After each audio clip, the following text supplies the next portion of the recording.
Before we begin this episode, a couple disclaimers. First, due to some recent interviews that I've done and some extra attention paid to the podcast and to the site, I suspect that there will be people here listening today that aren't familiar with the podcast or me in particular or what I'm about with what I'm trying to do here. So I want to remind the listeners that the audience for this podcast is cops and future cops. And you're welcome to listen along, of course, but understand that these ideas are framed from a law enforcement perspective, not just the general community or John Q. public.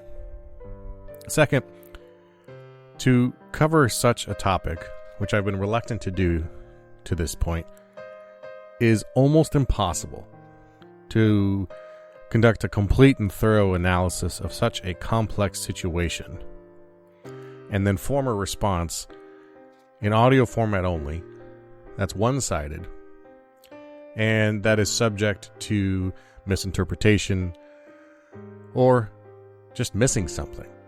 It's impossible to cover every part of this topic and not miss something. So my disclaimer here is that this is already, by the very nature of the format, an incomplete discussion about what's happening. Next, it's impossible to know the way forward, to absolutely know what the right answer is. My views are subject to change, and the thought and scrutiny and study that has led me to this point is also going to continue and may lead me at some point to some new discovery, new idea, new thought in the future. And so yes, I retain the right to completely change my mind at any point. And I encourage you to retain the same right. Lastly, throughout this whole experience, I have not been on a single skirmish line. I have not had bricks thrown at my head. I have not had Molotov cocktails thrown on my car or at me. And I certainly haven't been shot at.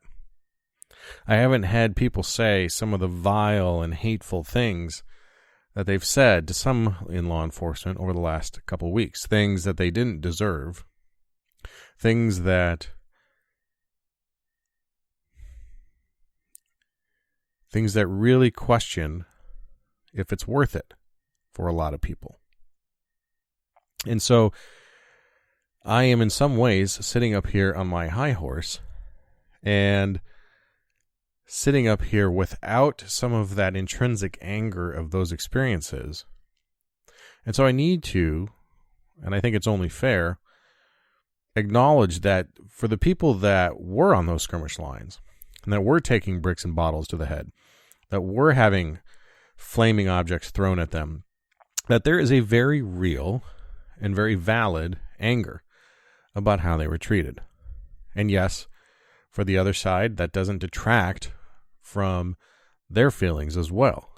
And I think that's the point. Both sides are feeling anger and hurt and sense of being misunderstood.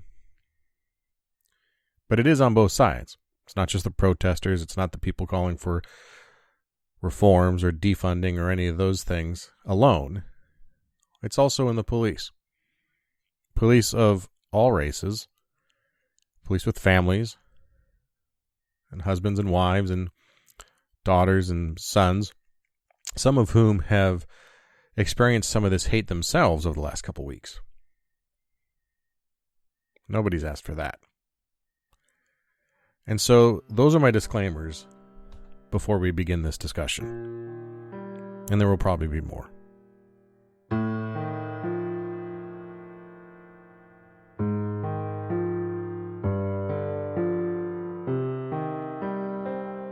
Aristotle, the famous and great philosopher, one of the smartest men on earth, once said that the mother of revolution and crime is poverty.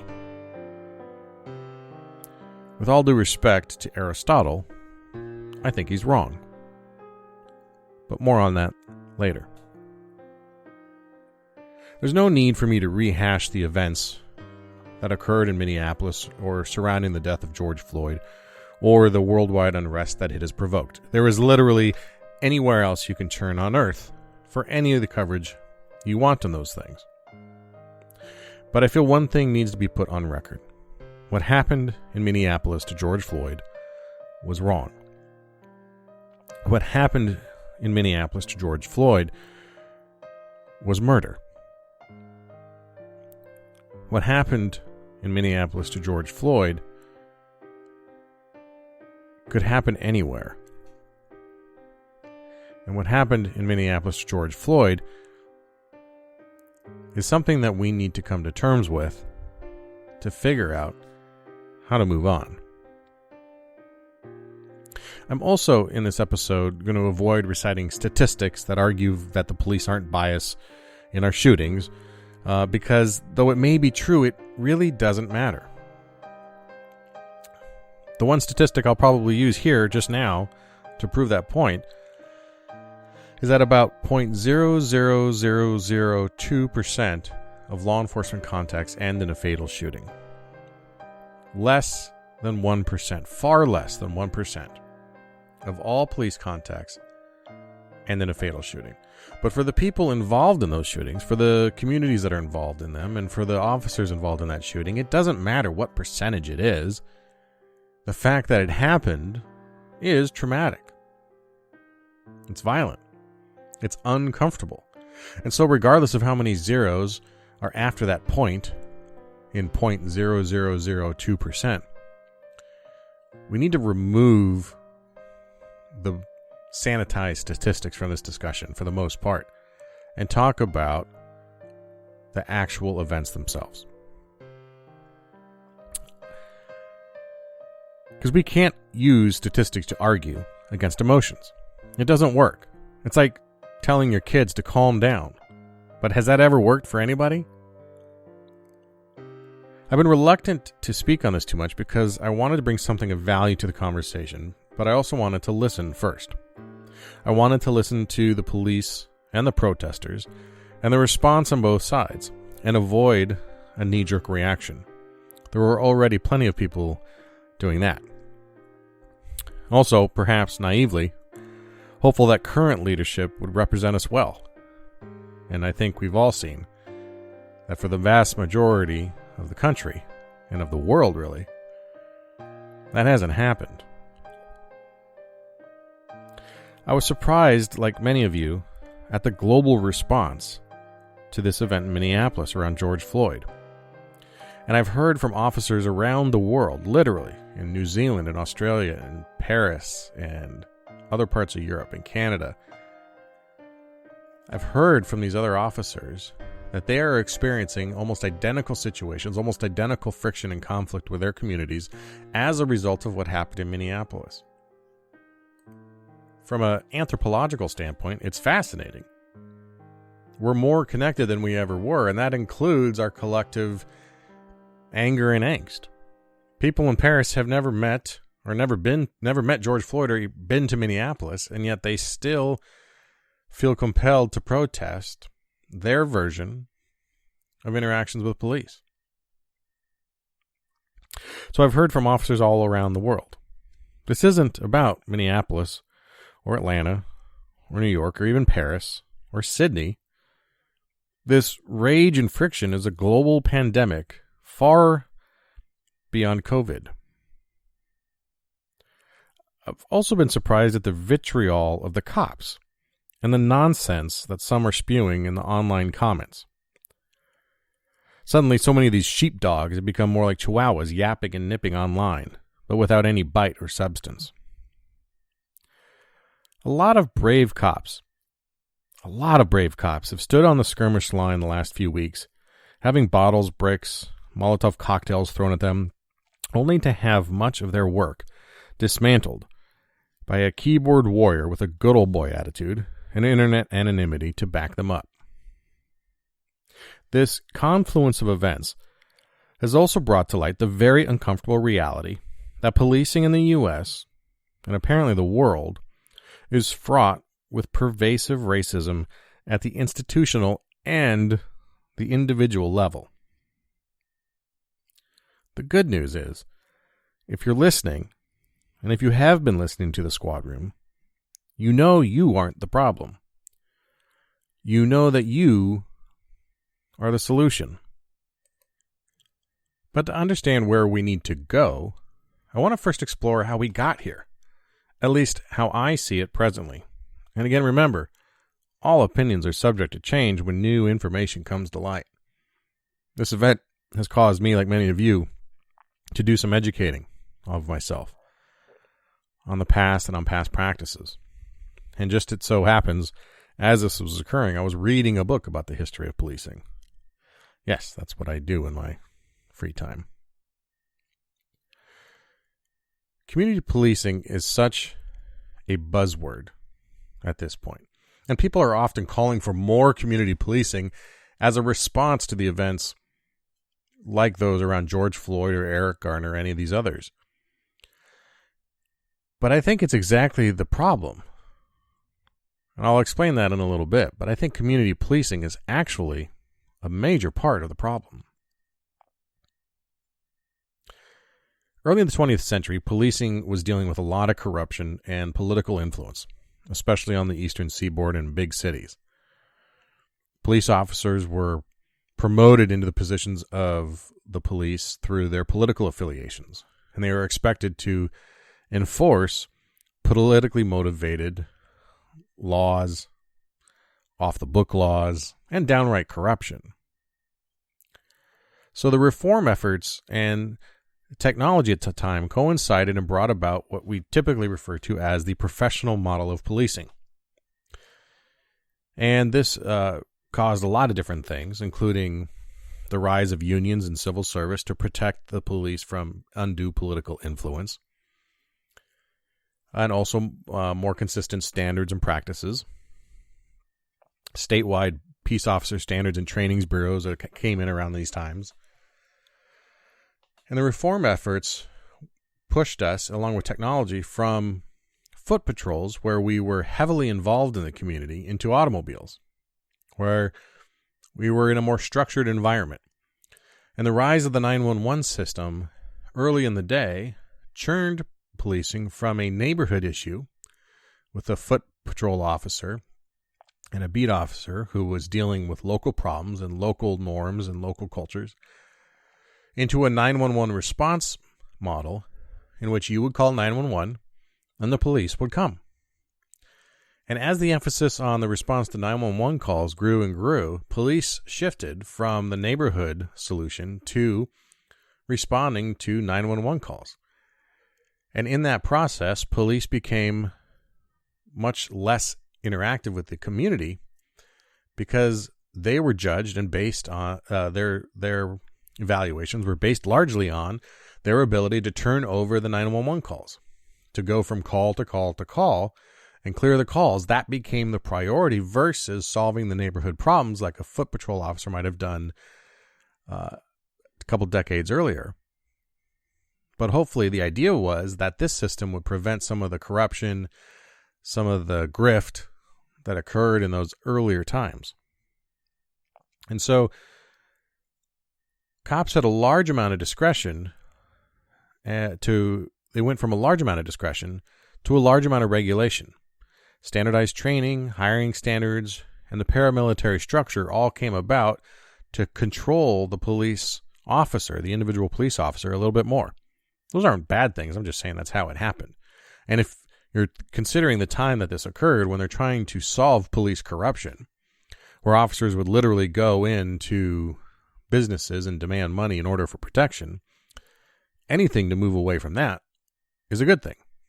But there were some benefits to that idea of the neighborhood police officer who could actually solve the local problems. So the success metrics, as they went, and as the emphasis on 911 grew, the success metrics moved to things like calls for service. How many traffic citations or arrests? That's where we get quotas from. And the performance pressure that former limits an officer's discretion to spend their free time on some of these community things. It reduces community interaction because of the emphasis on that performance, and we're sequestered away from the public in our cars. Now, it just so happens that professional policing, this idea that the police are the experts and you should leave it to us to handle and solve crime, that coincided with a 30-year crime wave that really culminated with the crack and the gang wars of the 70s and 80s and into the early 90s. So as crime is skyrocketing, police are demanding more and more police services in a variety of ways, and they want us to be more involved in all of the problems in their life. And that's where community policing comes in. Community policing came out of the public's demand and dissatisfaction with professional policing. The Adam 12 car of the cops just in the car, or Dragnet, just the facts ma'am. All of that stuff was not good enough for the community because they were dealing with a lot of social disorder as a result of the drug crime and the crack epidemic. During the professional time, cops were more focused on quote-unquote serious crimes worthy of a police professional response. And social disorder crimes, some of the things that are, frankly, the bread and butter of policing these days, and the idea of the fear of crime, those weren't even considered the responsibility of the police at the time. Your typical police officer looked down on the idea of dealing with public intoxication and low-level drug sales and prostitution and trespassing and the homeless guy sleeping on the stoop. Those weren't the problems of the police. And it wasn't until community policing that we accepted the responsibility to handle those things. So why did we accept that responsibility?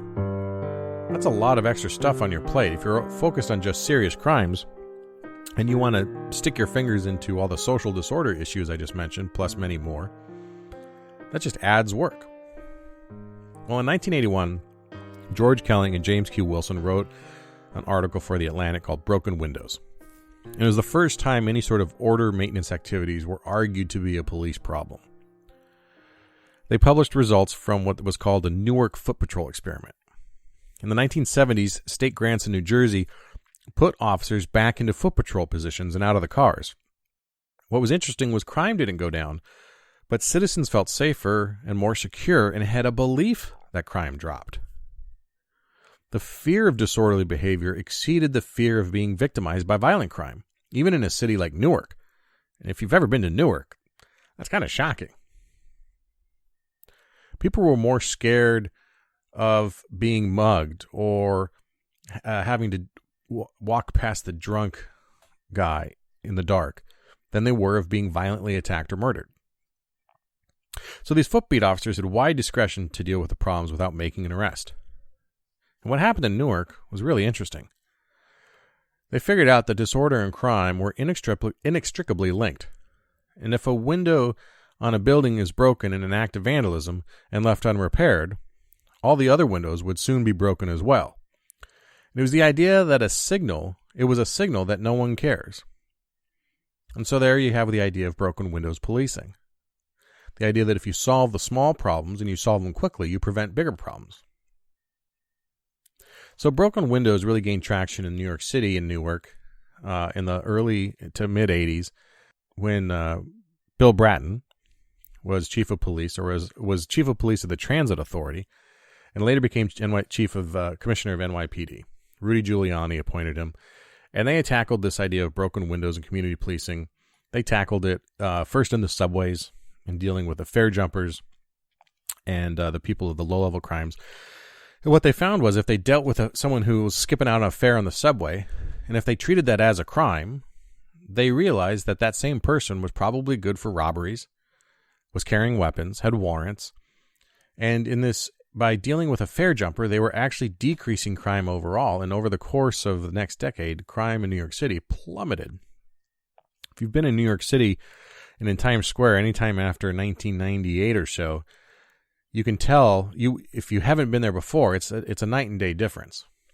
Even in my time living in New York City, when I first lived there in 97 to when I last left there in 2000, the gentrification of New York City was visible even in that short time frame. So it works. Community policing, at least in theory at the time, it worked. And so it was expanded from the New York Transit Authority, into the New York NYPD, and into other agencies throughout the country. And it worked wherever it went. Now, community policing really has three goals. And I mentioned a little bit of it earlier. But it's to reduce the fear of crime, reduce crime itself, and to reduce social order. One of the challenges of community policing is that there's no real agreed upon definition of what it is and what it entails. I did a paper on it in college, and I found over 56 legitimate definitions for what community oriented policing programs are. And if there's 50 plus definitions for the same idea, it'll tell you that nobody's being consistent from one agency to another.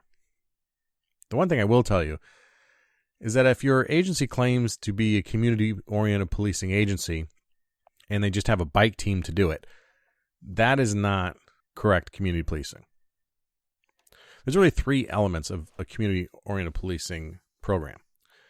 The first is the one we all know about, the community partnerships, right? We need to engage with the community. We always hear that. But really few organizations, except those that are already pro-cop, participate. The people that typically go in with the cops on a program are the people who have a vested interest in seeing law and order upheld. Chamber of Commerce, business improvement districts, property owners, etc. We don't get a lot of the anti-cop crowd involved in our partnerships for good reason. Step 2 is organizational restructuring. And that means in order for community policing to work, you really need to lower and almost eliminate the hierarchical structure and the paramilitary structure that is still present in almost every organization in policing. We operate in these silos of responsibility. One police officer does a job in one beat, and they don't have the freedom or the flexibility to solve problems in a way that they can see fit because it's a violation of protocol, it's a violation of norms, it's someone else's job to do it, someone else gets mad if you do it, some other union will beef you if you do it. So we continue to operate in these silos of job responsibility, and we have silos within the silo of law enforcement. We go out and fight crime and enforce the law, and then the judicial system or the prosecutorial system prosecutes them, and the judicial system sentences them. But they're all done in silos, and they get one part gets handed off to the next with not a lot of back and forth input. And nuance gets missed oftentimes.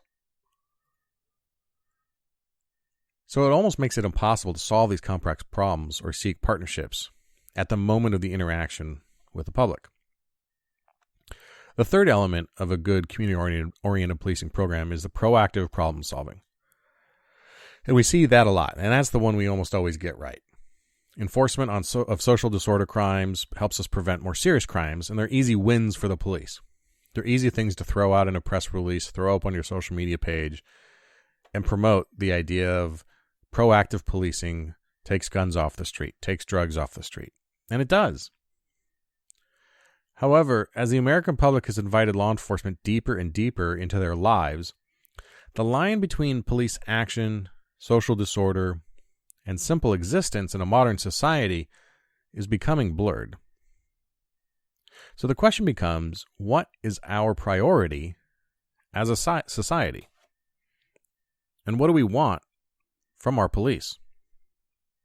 Overwhelmingly, the answer to that question of what we want from our police is proactive policing who deal with social disorder crimes. And we've used a lot of the same tactics and strategies that we've had. We've doubled down on those because they work.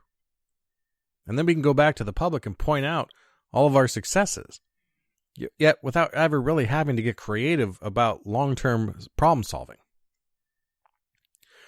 A simple example would be a plainclothes unit, like the NYPD's plainclothes anti-crime units at the precinct level, now often known as the Jump Out Boys, right, and a couple different names. But they're a proactive unit, and they're tasked with going out and making contacts, making stops, and finding guns and drugs. I've heard great things about this job, and it sounds like it's exciting and fun. And one of our past guests, Aaron Lohman, who's been on the show twice, is a member or was a member of this group at different times in his career. And it says they're very successful in what they do. And it makes sense. But we just keep doubling down on the same strategy. And I'll talk more about that strategy in a little bit. Another hurdle with community-oriented policing is a lot of the public don't want it. How many times you've been at like a coffee with a cop or any sort of non-serious event or a public relations event and someone's telling you that you should be out there catching real criminals? Or if you're out there dealing with the drunk and he says the same thing. That was always frustrating to me. I'd take a guy to jail for DUI and he'd be yelling at me that I should be out there catching real criminals. That's a crime. Driving under the influence is a crime. It's dangerous. It hurts people. There's a reason it's a crime. And so, yeah, I am out there dealing with the real criminals. And, buddy, that's you tonight. That always frustrated me. But there's a lot of people that have this perception that social disorder crimes are not the responsibility of the police. And as we're in this event right now, we're having a much bigger and bigger discussion about if that is, in fact, the way it should be. COVID, not the police shootings, has really shown a light on the friction between social disorder enforcement and civil liberties. Cops were being called for people not wearing masks on the streets, or they were chasing surfers down the beach, or they were arresting that mom in a park. Those really aren't crimes in the sense of what the police are tasked to do traditionally. But they are the kinds of things that people expect us to handle now. And in large part, it's because we kept pushing our standard community-oriented policing tactics of proactiveness and pushing and solving social disorder crimes. We kept pushing that further and further and further to the point that when anyone would call 911 with any problem, we would respond. And we took the responsibility upon ourselves to solve that problem. Not once that I'm aware of. Was there ever any chief or sheriff or high up law enforcement personnel who said, yeah, we're not going to that. That's not our problem. It's always been go, figure it out, and deal with it. And so we do. But then we end up dealing with things that really aren't a law enforcement issue, and we end up on the national news. Eric Gardner is an example. Eric Gardner was selling single cigarettes, allegedly selling single cigarettes outside of a bodega. And the problem with that, yes, it's a law. It's a violation of a law, but it's about tax. He's not paying the tax on the cigarettes, and he's reselling a cigarette. Is that worthy of a police response? Or is that a Department of Revenue issue? I honestly don't know. I don't know.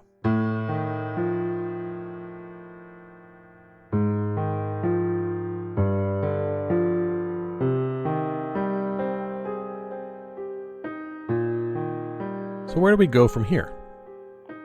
I know where we don't want to go. We don't want to go towards things that happened this week in Wilmington, North Carolina, where there were officers caught on camera saying horrible, deplorable things when their body camera was accidentally activated. Officer Kevin Pilner of the Wilmington, North Carolina police was chatting with his corporal, presumably his supervisor, when he said he's ready for a civil war and, quote, "We are just going to go out and start slaughtering them blank. I can't wait. God, I can't wait." Corporal Jesse Moore, his supervisor, who apparently left his spine at the station that night, tepidly responds, "I wouldn't do that." Pilner doubles down, says civil war is needed to, quote, "wipe them off the map. That'll put them back 4 or 5 generations." The problem is not that this conversation was accidentally recorded. The problem was that this conversation happened at all, between three officers who took an oath they clearly had no intention of keeping, upholding, or honoring. Also this week, I saw this headline in Newsweek. Former police officers openly plotting to kill BLM activist Shaun King. Shaun King is not really one of the BLM leaders, but he has kind of co-opted some part in it, and I am not a fan of the man by any stretch of the imagination. I referred to him in a text message to a friend the other night as the left's Alex Jones of InfoWars. Shaun is well known for mixing truth and fiction to get his point across, and he's very, very effective at it. But I personally have just seen too many times where the information that he provides is not accurate, so as that I don't trust him. I make that decision myself based on information I have found and reading about him, reading him, checking his sources, and then checking the facts. And that is a determination I made for myself. I'm not advocating you make that same decision. I actually encourage you to make your conclusions on your own. But regardless of what you think about Shaun King, this week he had some old and very long retired officers from the Long Beach Police Department discuss in a Facebook group assassinating him. Now, they're very likely joking because cops have a very dark humor, and the way that some of these posts are written, I could even hear the dark humor in my head as they're talking about it.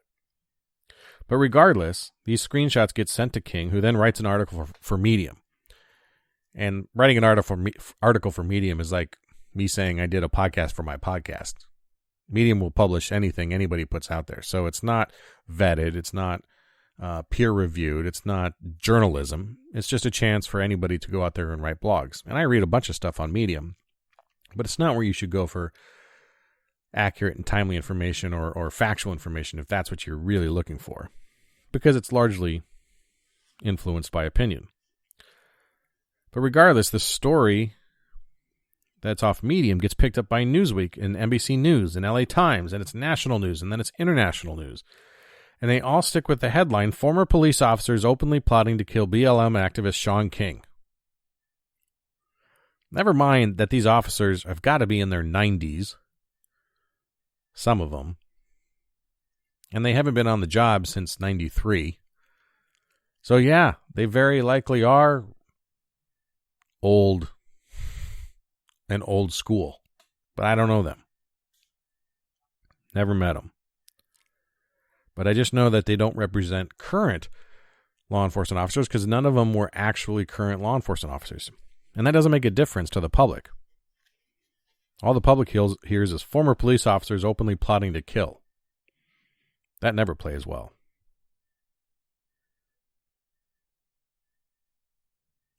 Both of these issues, Wilmington, North Carolina, and these retired Long Beach police officers, demonstrate two fundamental truths. One, we have a lot of work to do. And two, we are very often our own worst enemy. Let me be clear for a second, too. The attacks on cops around the country certainly feel like it's open season on law enforcement. Not just as an institution, but as individual human beings. Officers are no doubtedly being targeted. They're being followed home. Family members are losing jobs, and fighting and anger pervade social media. This is not okay. And it's not just the cost of doing business. Nobody can, with any real heart, say that this is what they signed up for. No, it's not. That was never anywhere in the job description. Being followed home and having my wife chastised at the grocery store was never part of the job description of being a police officer. I gave an interview for TEDx in an online series recently, and it was 20 minutes to tackle a subject that has been decades, if not centuries, in the making. And it had an audience Q&A as well. And I feel like I was foolish to think anything of substance could really be achieved in 20 minutes. And I armed myself with facts and statistics and data. But this is an emotional issue, and you can't fight emotion with facts, because facts are different than the truth.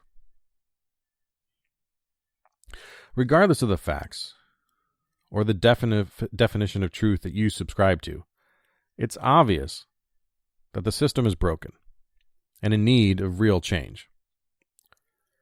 An entire world does not erupt in anger and violence over the death of one person. Just look to January, when Kobe Bryant died unexpectedly in that helicopter crash. The world did not erupt in riots. The world erupted in collective grief. A grief so palpable and so strong that I couldn't really comprehend it. I was even in LA on the day of one of his memorials, and blown away by the amount of fans that just came to stand at Staples Center and pay respects. And that scene was repeated over the world by people who've never met him. And I wonder why that reaction to that event, and then a much more violent and aggressive and riotous response to this one. Now, there's other people too. Other people that have done a lot of things to advance the causes of Black Americans and other minority groups who've been murdered by somebody else, and yet there's been no violent reactive response. Notorious B.I.G., Tupac Shakur, Gianni Versace, Harvey Milk, Jam Master Jay, Chauncey Bailey, all murdered, all cut down, all had done something to advance some cause of equality. But no riots. They were far more impactful in their time on Earth than George Floyd was able to be by the time he was killed. I see anger and confusion and despair in these murders, but not rage. What I think we often miss as individual officers is that our actions don't just represent us. They represent the entire profession and beyond, and that they represent the government. For many, the government has never been seen as an ally, but a threat.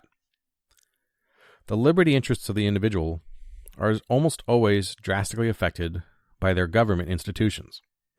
And that's true worldwide. It's easier to see in authoritative and fascist regimes, but it still does happen even here. Therefore, there will always be a natural tension between a government and a people, regardless of how good you are at community policing.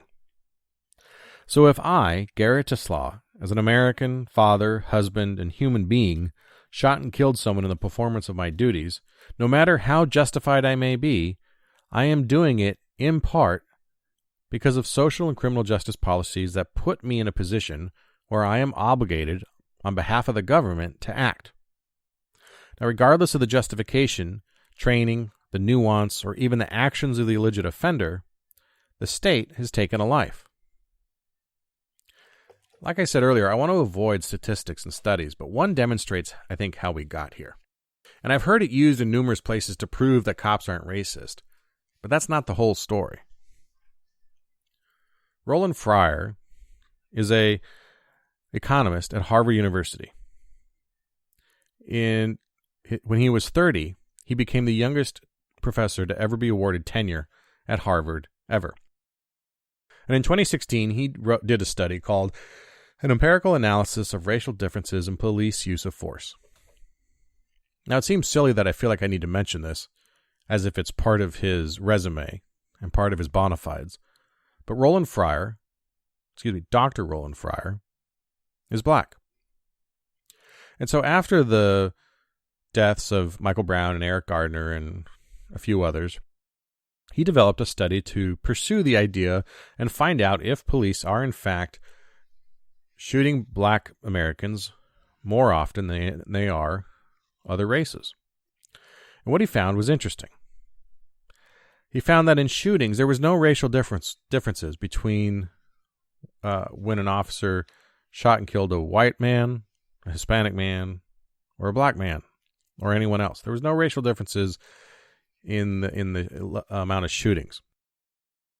But what was interesting was that in lower uses of force, everything from grabbing a hand to getting pushed up against the wall, to pepper spray, to taser, to baton, to putting handcuffs on, to putting a knee in the back, to taking him to the ground, to baton strikes, everything lower than a use of a gun, blacks and Hispanics had 50% more likely chance to experience some use of force in their interactions with police.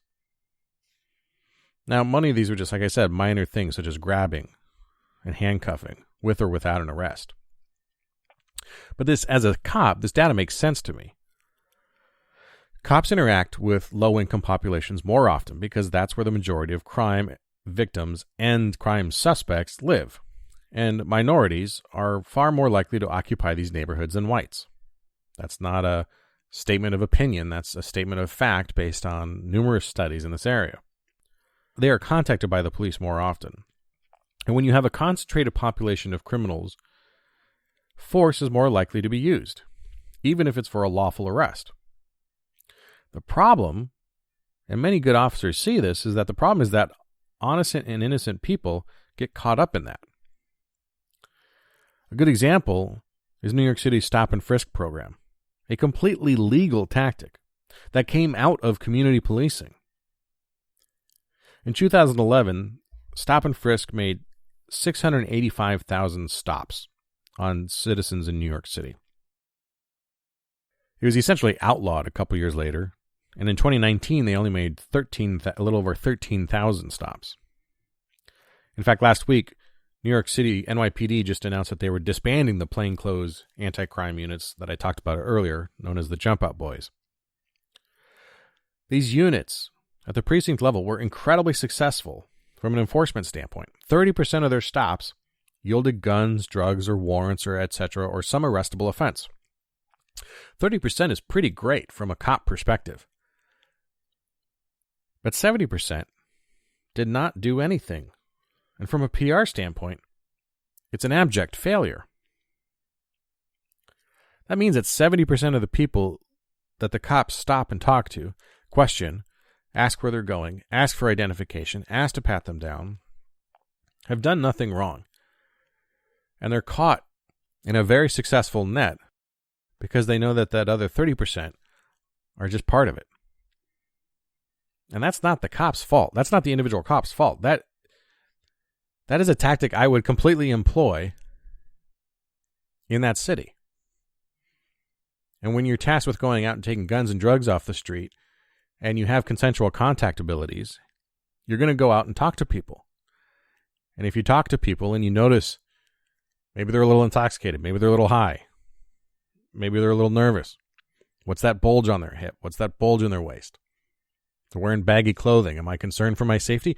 Those are all things that completely justify searches. But to use them on that 70% is unintentionally pervasive, or invasive, rather. And so there's this constant push and pull of policing between individual rights and the utilitarian order enforcement that we try to accomplish. We've known about and understood this inherent conflict for decades, and we've written it off as just the cost of doing business. It was just part of the deal. The same goes with pretext stops. It's just how you do business to get criminals off the street, and it made sense. But that cost of doing business turns out to be quite expensive.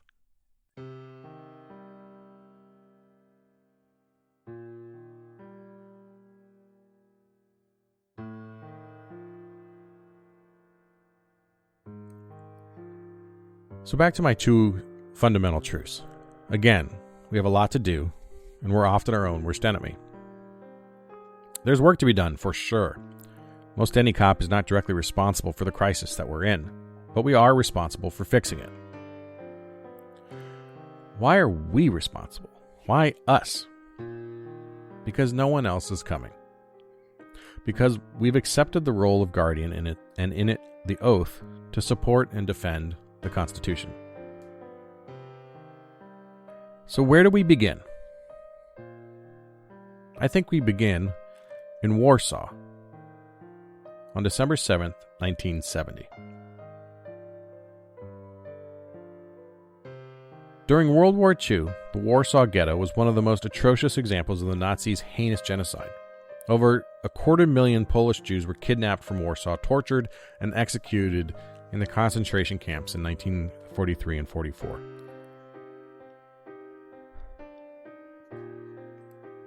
"26 years later, Germany was run by a German chancellor by the name of Willy Brandt.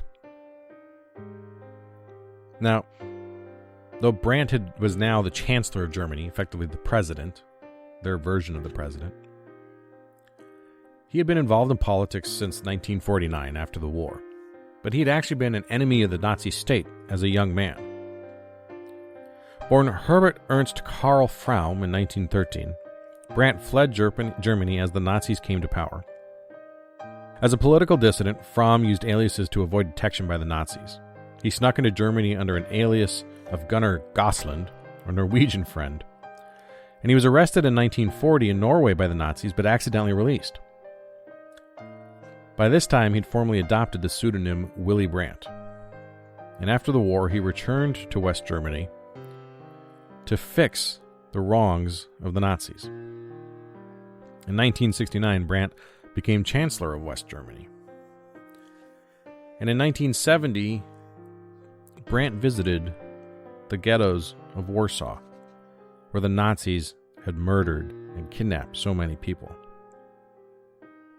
On that trip, Brandt visited a memorial dedicated to the Warsaw Ghetto victims, and he laid a wreath at the monument. Unexpectedly, Brandt dropped to his knees, and he remained there for a full 30 seconds. This event became known as the Warsaw Genuflection. And when he was asked by reporters about his actions, he replied, quote, "Under the weight of recent history, I did what people do when words fail them. In this way, I commemorated millions of murdered people." Later, he told a friend about his kneeling, saying that just laying the wreath was not enough. In 1971, Brandt won the Nobel Peace Prize. And in 2000, a monument to Brandt was erected in Warsaw, a statue of a German leader in Poland, only 55 years after World War II. Brandt's actions were not popular in Germany at the time, and he narrowly avoided a no-confidence vote. Now, I know that the connection between kneeling is a hot topic these days. But personally, I think it's a bit absurd. Kneeling is shown as a sign of respect. It's a sign of humility. It's a sign of acknowledgement. I kneeled when I asked my wife to marry me. I've kneeled when I've prayed at the graves of those lost. I've kneeled when I prayed in church. As a young kid playing team sports, if somebody got hurt, you would gather around and kneel and wait for them to recover. We've all kneeled to show some humility and reflection. And that's what Willy Brandt did that day. What can we learn from Willy?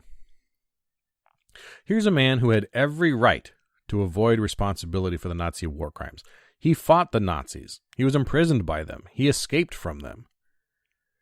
But when it came time to take responsibility as the German chancellor and as the representative of Germany 26 years later, he took it. And now there's a statue of him at that spot. There's a Nobel Peace Prize with his name. Now, to be clear, I am not in any way comparing cops, and particularly modern-day cops, to the Nazis. But historical associations in parts of the country to the KKK are undeniable. Images of cops unleashing dogs and using fire hoses on the citizens, they may be in black and white, those images, but we all look the same. Uniforms look the same. Our clothing looks essentially the same. Brandt was bold because he acknowledged what was already obvious. that Germany was responsible, even if he had nothing to do with it. Policing is a proud and noble profession, but not without its dark spots. The race riots of the 1960s were only one generation removed. My dad was 21 years old during the Watts riots. In 1985, the MOVE bombing in Philadelphia, and I was 8 years old. If you're not familiar with the MOVE bombing, the Philadelphia police dropped a bomb on top of the MOVE headquarters, which was a townhouse, and it killed 6 members of the MOVE organization, which were similar to the Black Panthers. It was a black liberation group. Killed 6 members in that townhouse, killed 5 children, and they burned down 65 homes when they dropped a bomb from a helicopter on top of a house. In 1992, during the LA riots, I was 15 years old. None of these events are terribly far removed from our collective consciousness, from our newspapers and our media. These are events that are easily accessible to any generation that's currently living. So we haven't progressed far enough to pretend that these events don't matter. And then you have Officer Pilner of the Wilmington, North Carolina Police Department in 2020 talking about how excited he was for a race war so he could go out and start murdering and slaughtering blacks. In the 26 years between the end of World War II and Willy Brandt's visit to Warsaw, Germans did a lot to bury and burn their past relationships with the Nazis. We haven't done enough. But again, that means there is opportunity to make it right. Willy took a knee to apologize for Germany's murder of millions of Jews. It seems the least we can do is acknowledge the past abuse, racism, and bad tactics, and then promote and promise an idea to do better. We are not culpable, but we are responsible. What happened in Minneapolis was bad tactics, regardless of policy. What happened in Minneapolis to Philando Castile was bad tactics. And what happened to Eric Gardner, Walter Scott, Oscar Grant, and even Michael Brown were all bad tactics. I'll add that my personal opinion after reading the DOJ report on the Michael Brown investigation, that was a justifiable shooting, but it was still bad tactics that led to it. Now, if you haven't turned this off yet, you'll realize I just committed a major sin. Perhaps the original sin of policing. I just Monday morning quarterbacked other officers. I wasn't there. I didn't have all the facts. I get it. We are second guessed by everybody. By our administration, by the media, by the general public, most of whom have no idea what it's like to live in our shoes. But we do know. And many of us can offer a better way. And perhaps this is the first step towards progress and reconciliation. Before college professors release a paper, it's peer-reviewed. Judges have appeals courts that armchair quarterback them all the time and overturn their decisions all the time, often with very harsh criticism. Doctors have medical boards that review their work. Lawyers have the American Bar Association that they must report to and they must answer to if they violate their oath. We've got to change the belief that we should not be scrutinizing and evaluating each other. I've made mistakes, plenty of mistakes. I've made tactical errors, and the only thing that's kept me from a violent use of lethal force has been luck. Luck in some way that the suspect didn't fight. Luck that the suspect left the gun at home that day, or he left it under the seat of the car when I asked him to step out. No cop can go a career without a tactical or judgment errors, and I mean multiple. It's just not possible. But if we refuse to learn from these mistakes by refusing to think critically, we miss the opportunities to improve, and we are then doomed to repeat our mistakes. A moment ago, I said that we are not culpable, but we are responsible for resolving the issues of our profession's past. But if we repeat our mistakes, we go from responsible to culpable. But here's the good news. We are responsible. We are response-able. We are capable of a response. That's a good thing. That means we have a chance. And I see we have two options. One is we can dig in, justify past behavior, and explain that it's not us. That was a long time ago. Why are we still focused on that? Or we can acknowledge that there is work to do, and that although we as individuals didn't create this problem, we as a profession have a lot of culpability for the current state of affairs. Look no further than the comment section of some websites right now for proof. And if you can't find it there, just watch Officer Pilner's body cam footage from Wilmington, where he, in uniform and on duty, and talking to a supervisor, begs for civil war to slaughter blacks. In that context, I see our only option is to follow the example of Willy Brandt, to acknowledge the past, disavow any support for those ideals, and promise to find ways to be better. I have a growing belief that the entire nation would be far more inclined to support us if we could just acknowledge the simple truth that sometimes we get it wrong. The squadron has always been about growth and development of the individual officer, as you as a human, not about public policy or organizational management theory or the larger criminal justice system. It's just not where my interests lie. But it seems we are at a moment where individual responsibility is going to be required on a scale we haven't experienced yet. Individual responsibility needed for policy change and engagement in reforms that are absolutely certain to happen. If we are to have a seat at the table, individual responsibility will be essential, and we must demonstrate it openly, consistently, and courageously. So what can you do to be response-able? First, acknowledge that change, however difficult, is inevitable. 2, recognize that policing itself has been constantly changing for over 120 years. I just bored you to death with a short version of policing history earlier, where we went from political to professional to community-oriented. It's constantly changing. Understand that you're living in an era of change, and there are decisions to make. Do you want to be on the wrong side of history, or do you want to be on the right side of history? The fourth way you can be response-able is that not all reforms will be plausible, reasonable, or logical. Patience will be required as issues make their way through the courts and the legislature, and we adjust accordingly. Next, understand that you have far more power and influence over public opinion than your leadership. This is the dirty little secret about policing. The chiefs and sheriffs actually have very little control over their officers. And they have very little control over the outcome and output of those officers. They can make policies and laws, but when it comes down to whether you're a jerk to somebody on a traffic stop or not, the chief has almost no control over that. It's all on you. And those that interact with the public the most have the most influence over public opinion as a result. Use it carefully.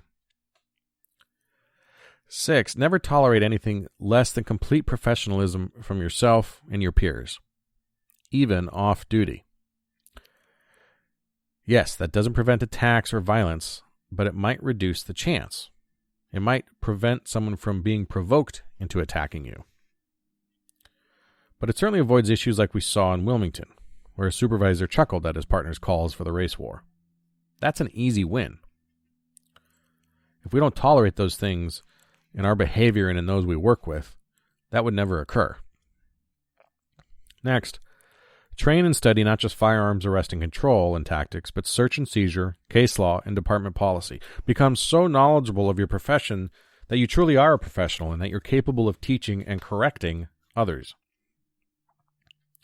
Lastly, work hard to embrace the very real possibility that there is a better way, and that likely neither side has it figured out. That new ideas, laws, tactics, and strategies will come and go, but they do deserve some attention and some consideration. Which brings me back to that Aristotle quote I shared at the beginning. The reform movement has presented a lot of strategies for reducing violence involving the police, and a lot of ideas about how to hold police accountable. And the broader calls to defund the police to divert resources to social services have some valid arguments about how involved the police should be in our daily lives of the public.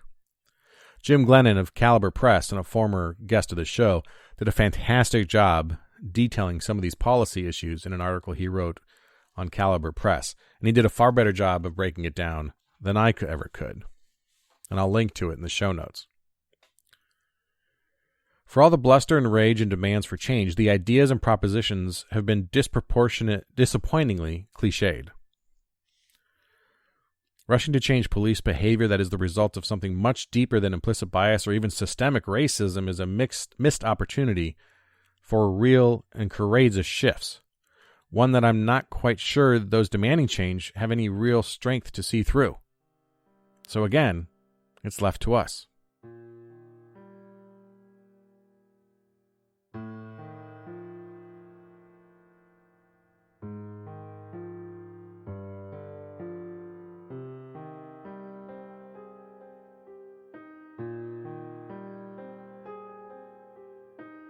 When the call came out, I was only a few blocks away. I knew that despite a fire station being only about a half mile from the house, I'd beat them there by at least a few minutes. You see, the way a fire station functions, you got to get 3 to 6 guys onto a rig before it can leave the station. That's 6 pairs of turnouts, 6 pairs of boots. It can take a while. It's not their fault, it's just how it is. Me? I ride solo whenever and with everything that I need for the shift. It was night shift, about 10:30 at night, and the quiet street didn't have much lighting, so making out the addresses was tough. But on this call, I didn't need numbers to find the house. I knew I was at the right house when I saw the catatonic middle-aged woman standing in the driveway wearing a hastily tied and ragged robe over pink pajamas and slippers that had floppy-eared elephants on them. And she had a cordless phone pressed to her ear. Her mind was completely locked on the events that were going on inside the house. She wasn't much use to me, so I continued past her, leaving her there for the firemen to find in a few minutes. I entered the house and heard nothing. It took a moment to pick up on the rhythmic thumping I recognized as CPR that was coming from the second story. I climbed the stairs past the framed school photos and family vacation snapshots. A happy family, and a particularly happy son, posing during a family camping trip. A school photo in his Letterman jacket, a high school graduation photo, and a college graduation photo. I followed the pulsating sound up the stairs and around the corner to a bedroom. The bedroom was empty, but it led to a bathroom, where I saw a pair of shoes pointed skyward that jerked to the rhythm of the CPR I heard. I entered, and in the harshness of the fluorescent lights, found a father, not much older than I was, performing CPR on his son, who was not much younger than I was. I've seen CPR performed dozens and dozens, if not hundreds of times. I have stood witness to the power of my fellow humans as they brought people back to life. I've done CPR myself more times than I can count, but I myself, I've never won. But in all the calls where I've seen CPR performed, held the IV bag for the medic, or sent electrical shocks into a stranger, I had never endured watching a parent perform the last acts of hope on their own child. If you can imagine a moment where love and fear coexist in equal strength, this was it. I thought of my own son, only 2 at the time, and how I would likely have no ability to maintain my composure in such an event, despite all my professional training. And that's certainly what struck me about this father. He had no formal training, no interest in the medical field, and certainly no desire to see the gruesome action of performing CPR on a dead man purging vomit. Yet, his method was rehearsed, as if to suggest that he had been preparing for this moment. This was the day that he was going to have to try and save his own son's life. This was his final exam. He knew this day would come, and he came prepared. I could not have improved his form. Knuckles intertwined just off the sternum and over the heart, and his rhythm was as steady as a metronome. I was in the unusual spot of being obsolete. The agility that allowed me to arrive early and first comes with a price. I don't carry with me the training nor the tools to perform advanced life-saving maneuvers. I cannot administer medicine, and the best diagnosis I can provide might come courtesy of a Google search and training as a coroner. But training as a coroner only teaches you how people died, not how to make them survive. The one thing my training did tell me was that the man lying on the floor was going to die. Out of courtesy, I didn't share this information with Dad, who continued to pump away with vigor and optimism that I just didn't possess. But again, this was his son, not my own, who I knew to be sleeping soundly. This father was counting to himself, as you do when you're performing CPR, and he'd already broken a sweat. I introduced myself meekly and made an excuse to retreat to the driveway to assist the medics when they arrived, leaving behind a half-hearted, "Keep it up," as I left. There was nothing I could do that wasn't already being done. The father's efforts had become more desperate when I re-entered the house as he began to understand what I already knew. The odds were long, and they were particularly stacked against this young man. Suicidal, medicated, suffering a breakup, and perhaps most tragically, a heroin addict. As I took my first pause since I got there, I saw the leather belt wrapped tight as a tourniquet and laying next to and on his left arm. Now my eyes seemed open to the evidence of heroin use everywhere, but that what was missing was the needle, which was nowhere to be found. This suggested to me that this man was making an attempt to hide his final shame from his parents, which was that he had used his crutch to end himself. This young man, Adam, had struggled with heroin addiction beginning in college as he self-medicated through a deep and dark depression. He was such a bright student that he was able to hide his debilitating addiction through a bachelor's degree, and his parents didn't suspect something was amiss until he began working with his father. Hampered by depression and ADHD since early adolescence, Adam had sought the private solace of heroin over the public shame of prescribed SSRIs. Adam had limped along in his 20s, but had recently begun to find his footing. After a relapse, he moved back in with his parents so they could keep a watchful eye on him.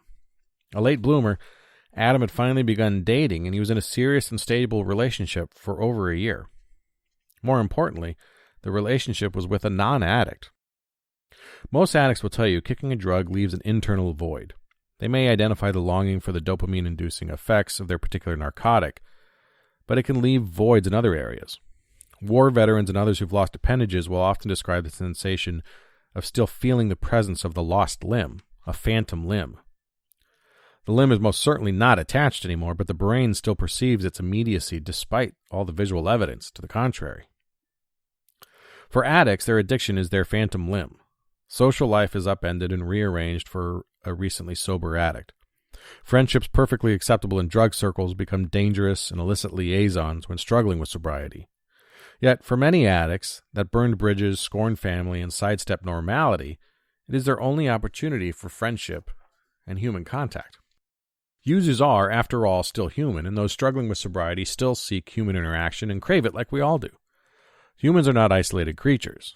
We're social beings inclined to seek social inclusion and acceptance. For addicts, that acceptance is likely to be found with other addicts. This alone is a common reason for relapse.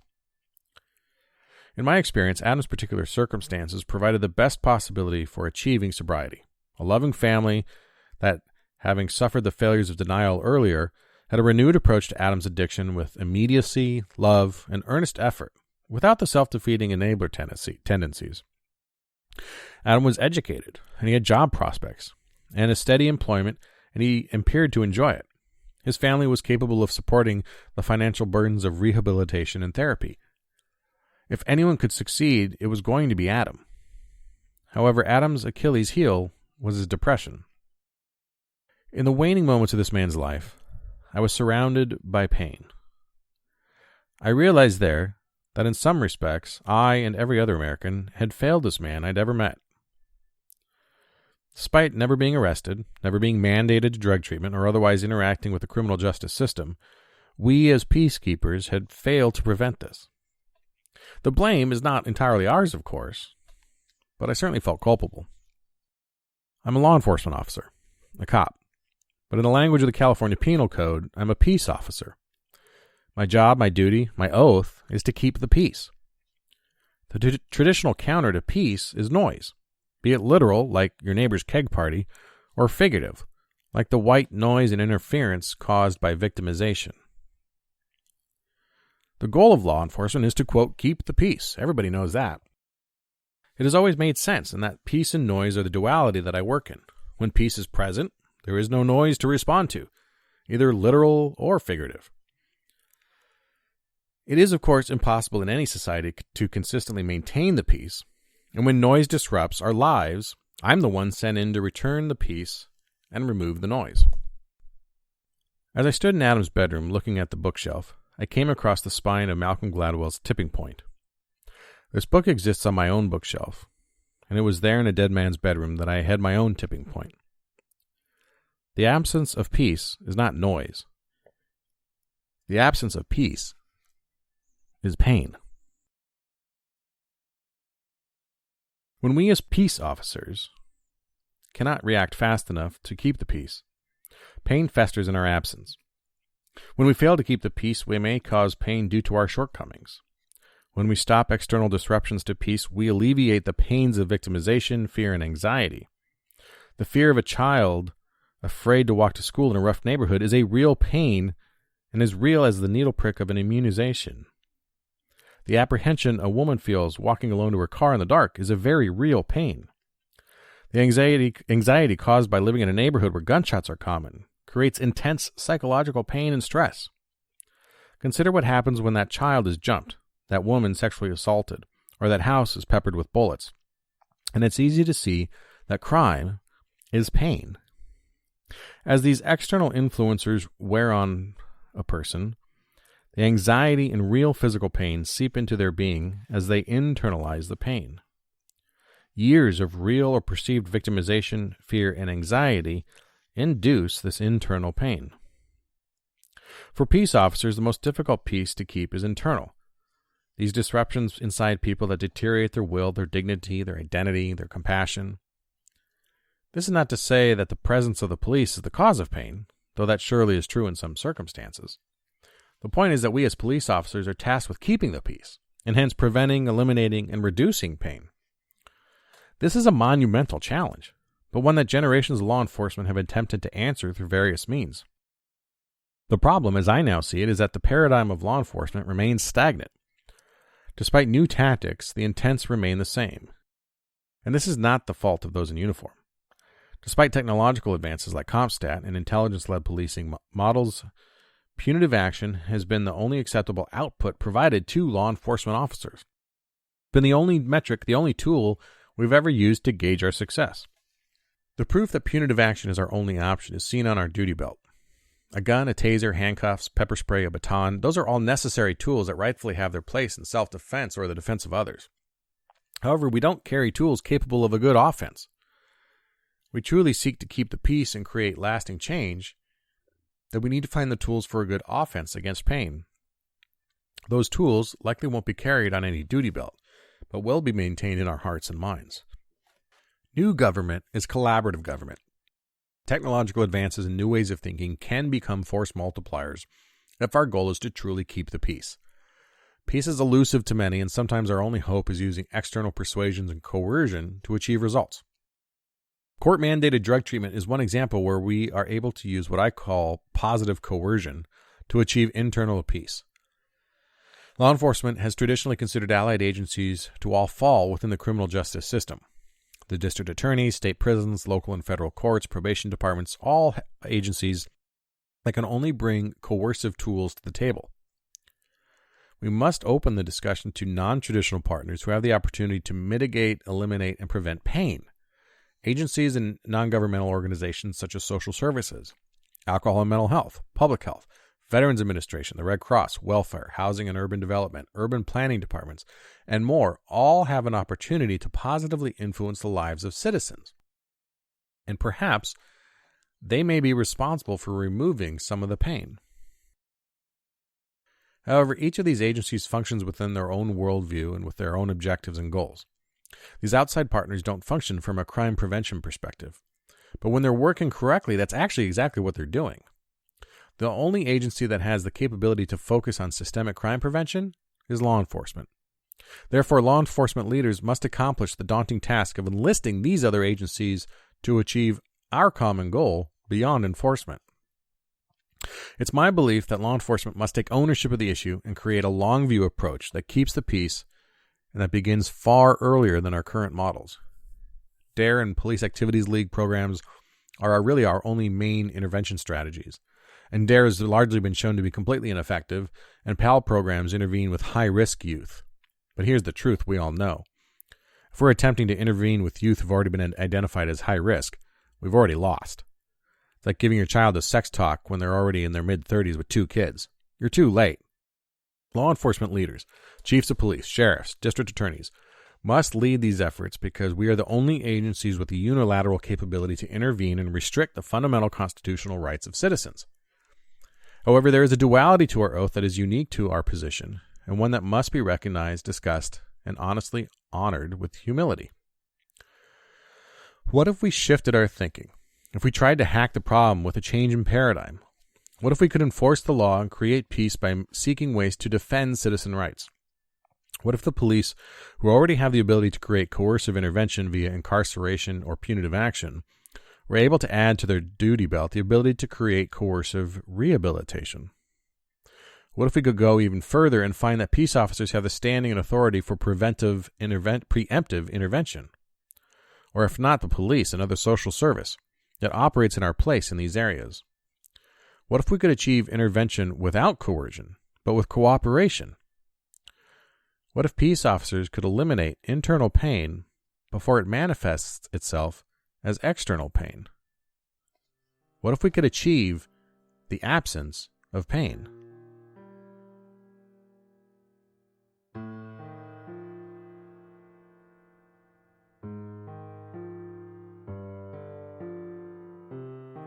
The solution to a complex problem is going to require a complex answer, and people don't like complex problems and loathe even more a complex answer. I know very little about most things, and even less about everything else, but I know this. In 15 years of law enforcement, I've found the common element in every call for service I've ever responded to. It's the same element that's seen out on the streets right now and in the news, expressed productively and with passion, and also with rage and misguided destruction. It's the most dangerous element on earth, and people are far more volatile than a Molotov cocktail. It's dangerous because people will do absolutely anything in their power to avoid it. In my experience, they would rather overdose in front of their kids, pass out drunk in the gutter, hang themselves from their high school bleachers, beat their wife, stick a needle in their arm, or smash windows and throw bricks rather than acknowledge its existence. Because acknowledging it and then knowing what to do about it are the two constant pressures humanity has faced since we developed consciousness. What do we do about pain? Disorder, dis-ease, the absence of ease, and destruction are not products of anger or injustice. They're symptoms of pain both individually and collectively. Pain exists in both chronic and acute forms, and to complicate matters can be obvious or hidden. Often obvious to others, but hidden from ourselves. But more likely and more well known to us privately and hidden publicly. When we exist in this space, our nerves are scraped raw, our anger is thinly veiled, and our compassion cannot be mustered without significant effort. Pain is ingrained into every human's experience. It's a certainty that we all suffer. I've spent 15 years talking to addicts and abusers, the homeless and the hopeless, and everyone in between. And I've learned that pain is a close cousin of fear and hope. We fear more pain will come to us, and we hope to someday relieve ourselves of the torment. For most of us, this manifests in small ways that are manageable and reasonable. However, our psychological and physical tools for managing this pain remain archaic and rooted in our primal instincts for fight or flight. In both fight and flight, humans can go in two directions. They can direct their efforts internally or externally. Fundamentally, this creates 4 options for a human to react to a negative input of pain. They can fight internally or externally, or they can flee internally or externally. When people fight internally, they manifest depression and mental illness, which is, of course, either rooted in or exacerbated by pre-existing chemical imbalances in the brain. The fight occurs between their two ears. When people fight externally, we see the obvious assaultive and aggressive behavior, but we often miss the more subtle attacks of bullying, ostracism, and racism. Then there's flight. When people flee internally, they seek the solace of that needle or a bottle, or any of the other escapist behaviors. When people flee externally, they literally run away. Sometimes it's from the cops, but it's often from their families, their careers, or their friends. To complicate matters, any four of these behaviors can coexist with any of the others in varying degrees of potency that are never stable and always shifting. It's only when these behaviors become gregarious that the cops are called in. This is the key point of friction between nearly all contact between the police and the public. It's often mischaracterized by cops when we say, we see people at their worst. It's not just disingenuous, but it's not correct. We don't see people at their worst. We see them when they're in their most pain. When Douglas Hurley and Robert Behnken left Earth's orbit a few weeks ago aboard the SpaceX Crew Dragon, they had to travel through a phase of flight known as Max-Q, short for maximum dynamic pressure. It's the moment in space flight when the maximum amount of physical force is applied to the vehicle by the atmosphere shortly after takeoff. Any more pressure and the vehicle is in danger of breaking apart and exploding into flames. And to pass through this crucial moment of flight, the crew backs off the engines and slows down to adjust to their surroundings. However, if they back off too far and apply too little pressure, they may not generate enough force to leave the atmosphere. They have to get it just right. That's a pretty good metaphor for policing, actually. A large portion of police action takes place against an individual's max Q, that maximum dynamic pressure. They are literally maxed out and cannot take additional pressure. The external pressures of the world and the internal pressures of the psyche prevent room for a feasible abort plan. Then the cops come along, and with the limited tools to choose from, attempt to apply just the right amount of pressure to cajole the problem into a solution. When it works, and it works far more often than it fails, good police work is more like a ballet than a cage match. Yet, when we apply too little pressure, we're accused of not doing enough, or callousness, or predilection to donuts and naps. Admittedly, sometimes these characterizations are unfortunately accurate, but often they're not. Even worse than too little pressure, sometimes we come in too hard and we exceed that individual's max Q. We cause damage, injuries, or more pain. We can do this with a single individual, a community, a city, a nation, or even, as we've seen in the international protests, an entire civilization. One act of exceeding max Q in Minneapolis can literally make everything go up in flames.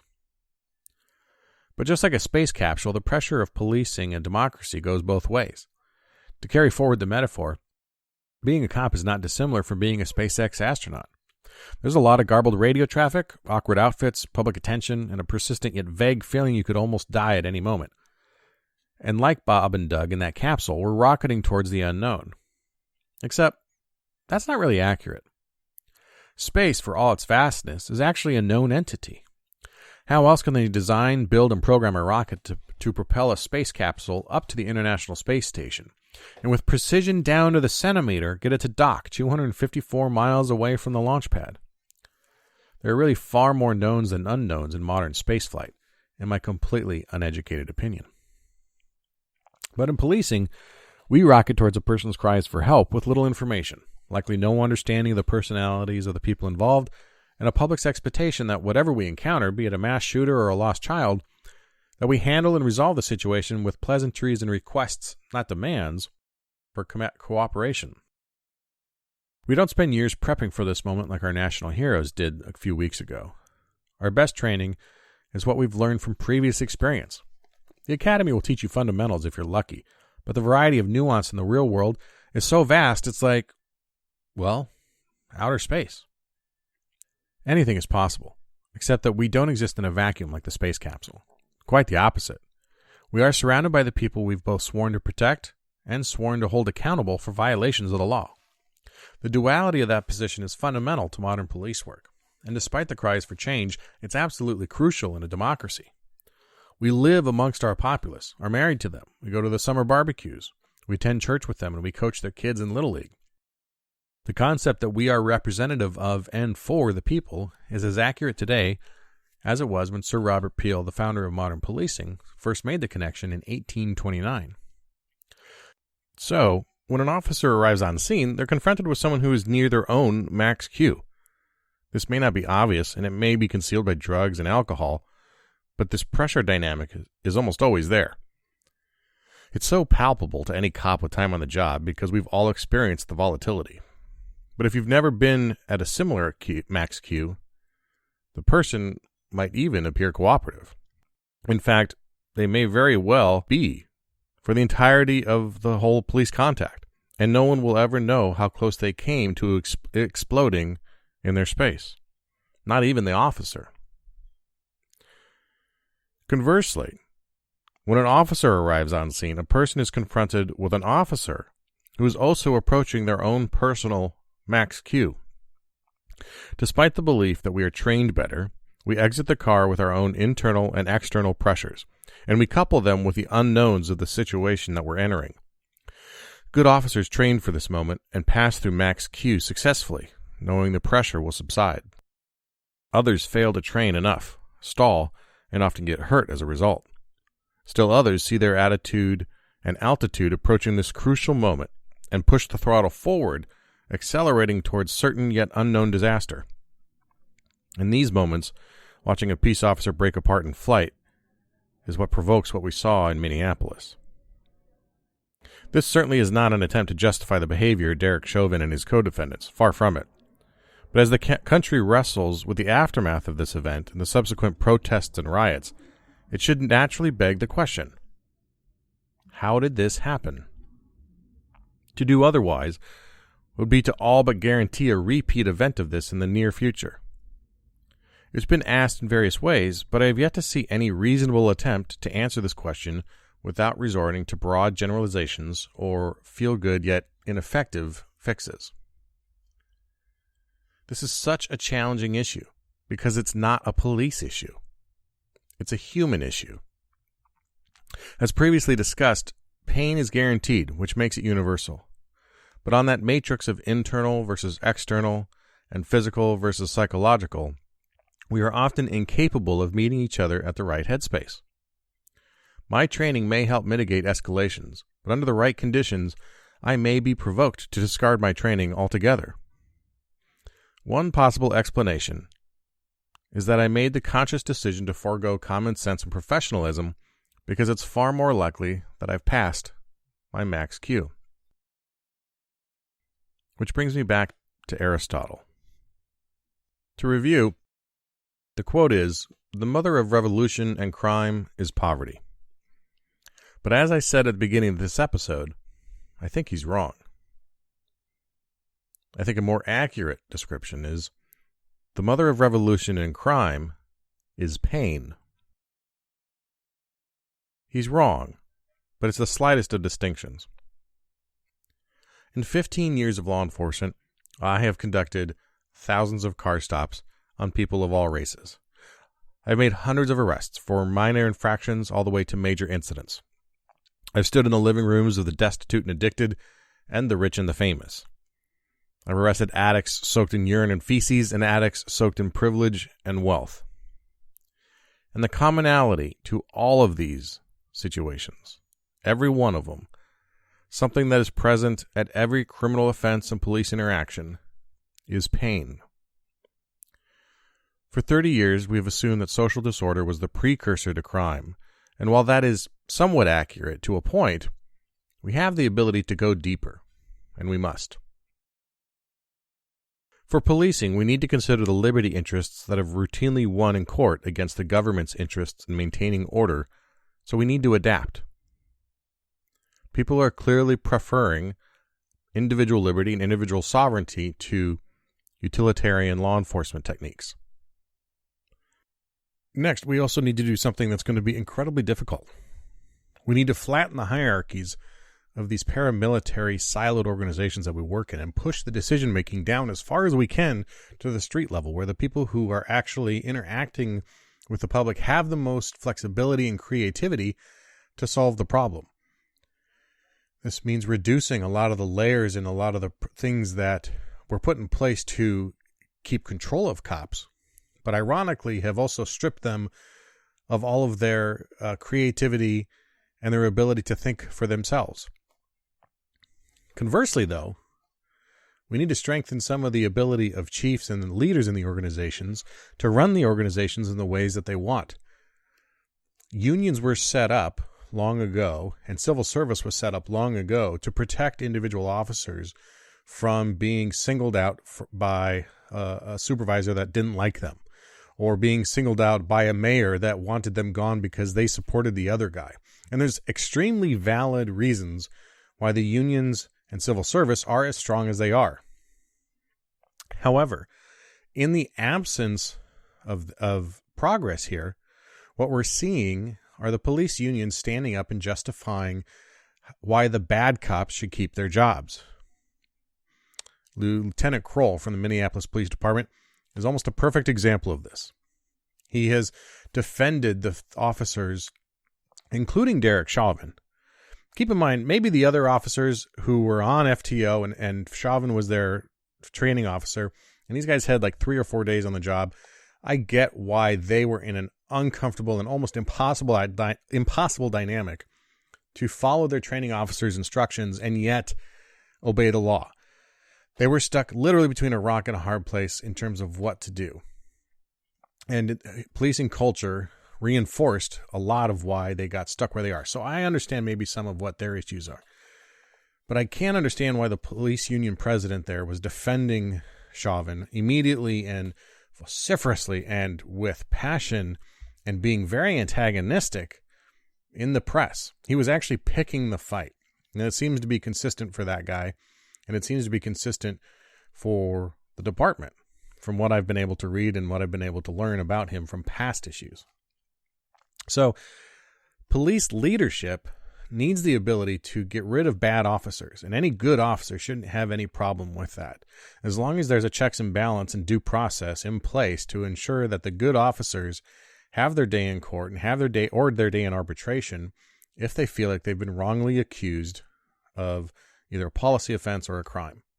And again, those things are very valid because the cops are in a very, very difficult situation where they're tasked with doing things that no other American, no other citizen in any other country. If you're a cop in Paris, you're tasked with the same issues that we are.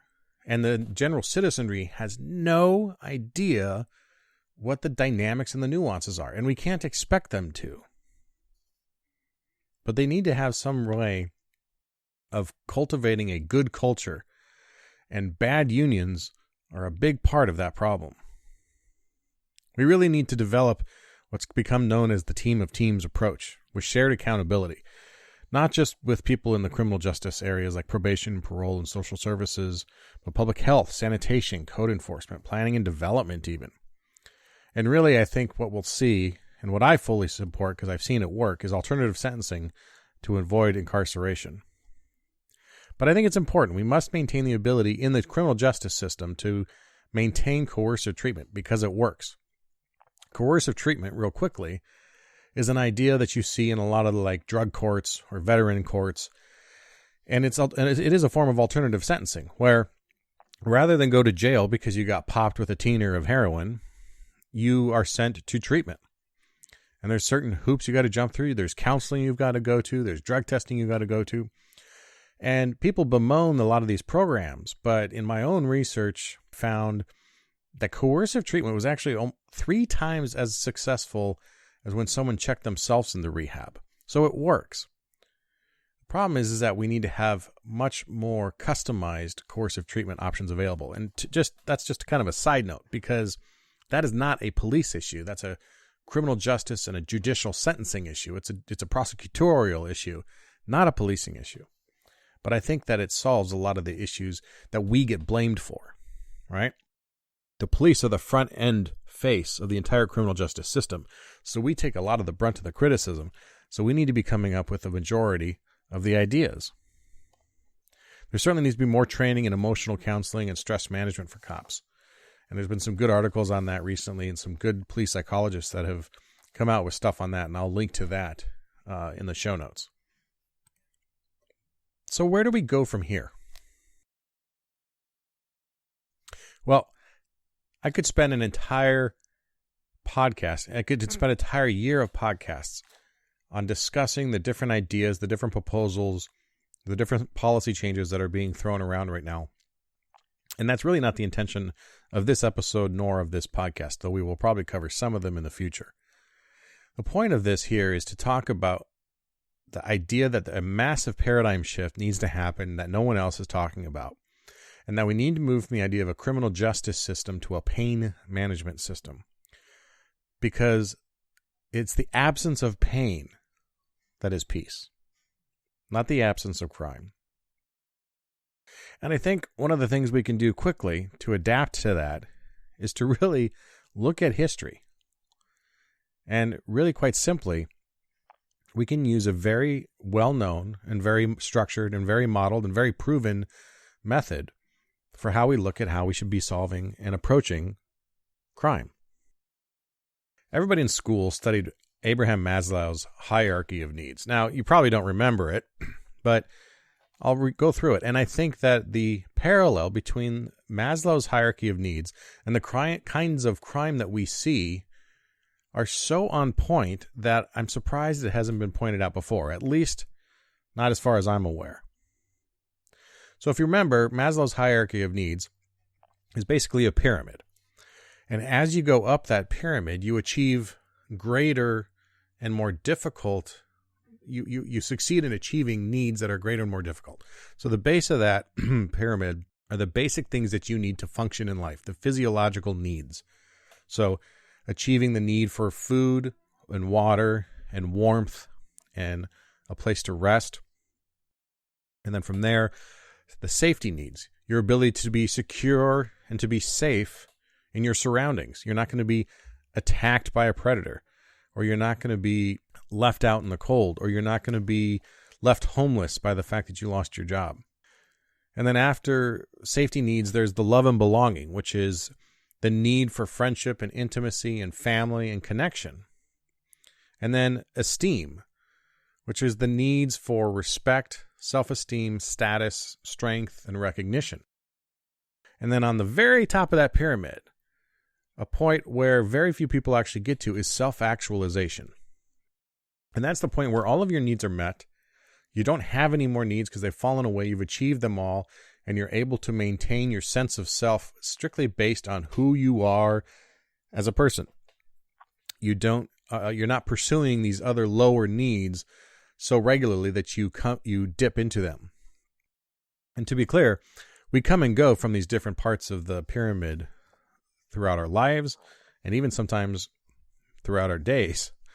But it's a very easy thing to understand and a very basic idea about what motivates human beings. Well, the truth is, I have never met someone who's self-actualized who's committed a crime. I just haven't. People who are at that top of the pyramid don't have the need to commit crime.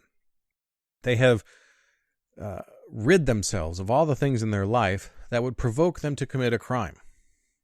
And so we don't deal with those people.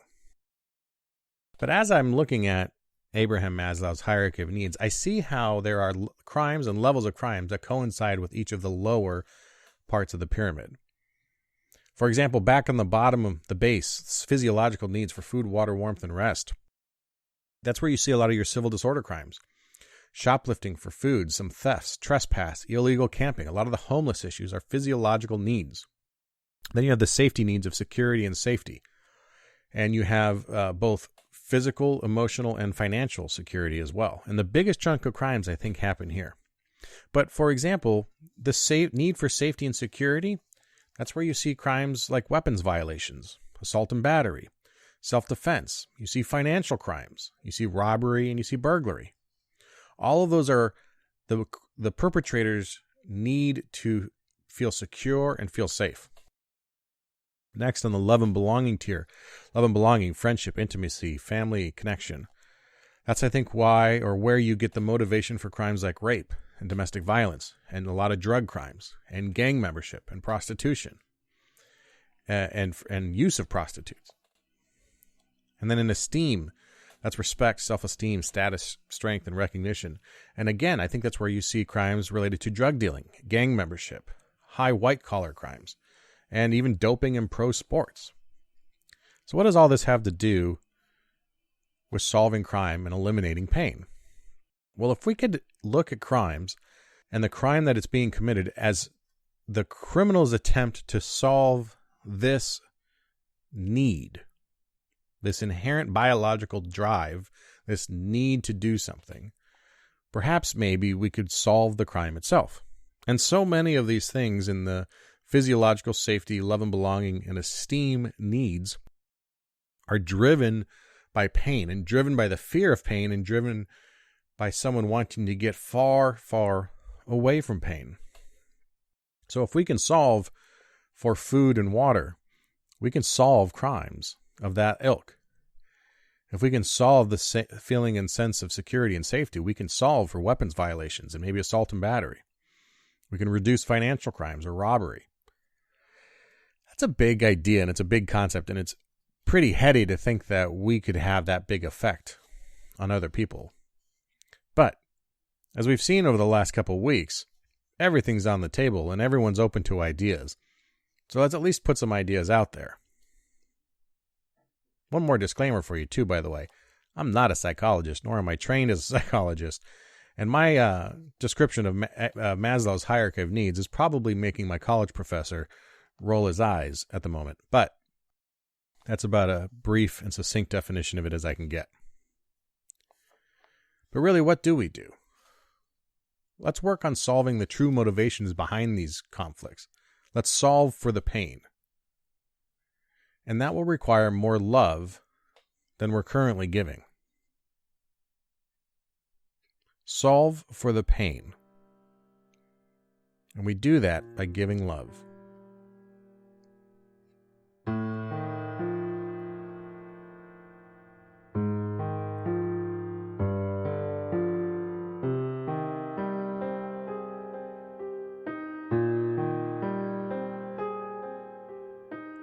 Now, I realize that this sounds absolutely absurd to many of you.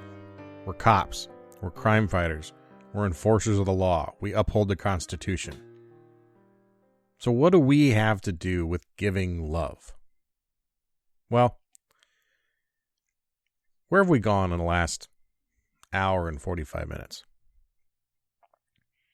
I walked you through a quick rendition of the history of policing and how we moved from an emphasis on serious crime and focusing on serious crime to then community policing and getting heavily involved in the lives of our citizens, at their request, mind you, right? And how that's clearly not working because we haven't been able to flesh out the idea entirely. And we've relied on the same tried and true tactics that have provoked a lot of unintentional, but in hindsight, very obvious friction and coercion of the general public.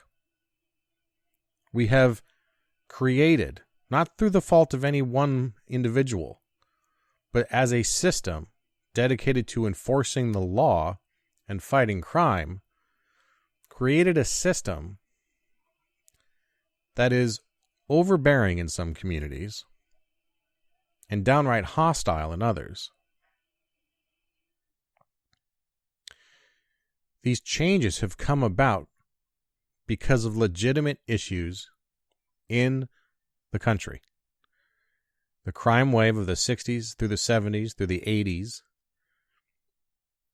brought the pendulum swing into the 1994 crime bill, where community policing was really endorsed on a federal level.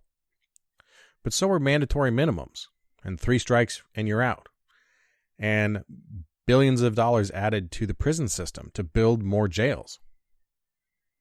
And for much of my career, I've thought that that was the solution to this problem.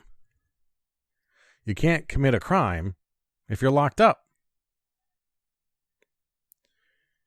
But as my career has gone on, I've seen the same people come through the door more times than I'd like to see. I've seen young kids get set up into the system because they're a lack of resources and creativity on our end, and a lack of caring from the people who are supposed to care for them. And they literally fall through the cracks and into a jail cell. None of this is working. We may go to work, have a great time, take some bad guys off the street, but at what cost? And what are the opportunity costs for what we're doing? I don't have an answer to that question. It's a legitimate question I'm asking you. That's the difficulty with these conversations on a podcast. It's one way. I don't know if it's been worth it. I'd love to learn that it was. But when I started my first day in my own police car, I was convinced by the time that I retired that I'd turn out the lights on the police station on my way out the door because we would have solved for crime. And that, of course, that doesn't take very long to realize that that's naive. Crime will always be there. We're arresting people nowadays that were arrested by the generation of cops before me, and I'm arresting the kids of people that I arrested when I started in this job.